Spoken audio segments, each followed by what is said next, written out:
Hello, and welcome to this episode of In Discussion With from Pharmacy Update Online. Today I'm talking to Steve Williams, who is a senior clinical pharmacist in a primary care network.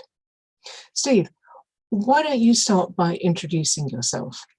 My name's Steve Williams. I'm a senior clinical pharmacist at a very large urban primary care network in England, in Bournemouth. It's called Poole Bay and Bournemouth PCN. And before that, I worked in hospitals for 25 years. So I've worked across both sectors, but I've been in primary care for the last 5 years.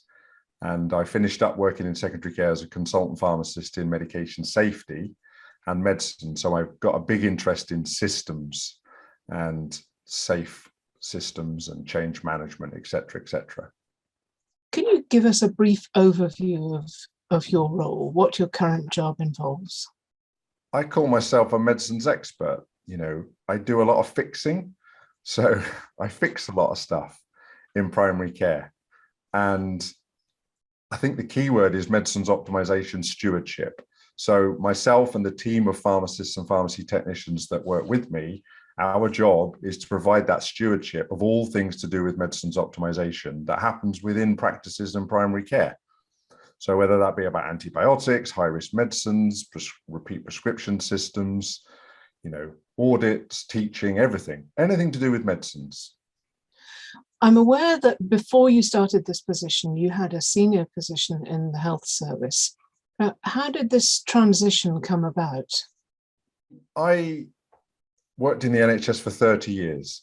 I'm an NHS believer, and I'm also lucky enough to have been well trained by the NHS, both clinically and I think managerially. So everything that I do, I think now, is the consequence of having been so well trained and worked in lots of different roles.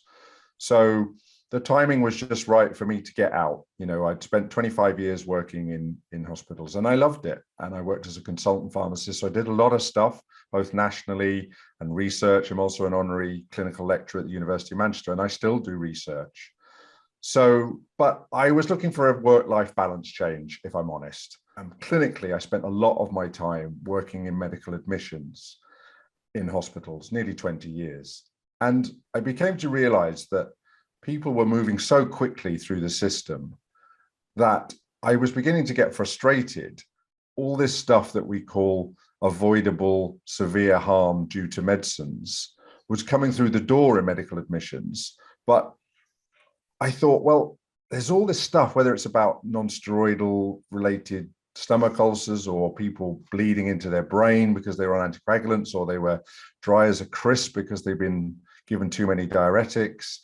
And so I realized that I was on the wrong side of the fence, and that I needed to do perhaps my best work would be from the primary care end, because let's be honest, that's where most of healthcare actually exists. And so the two together, the work-life balance idea and could I make a bigger impact, was to move into primary care. I can see that must have been quite a change. And that leads me on to my next question, which is, how easy was it to get started in general practice? It was, and I was lucky because we were in the first wave in Dorset.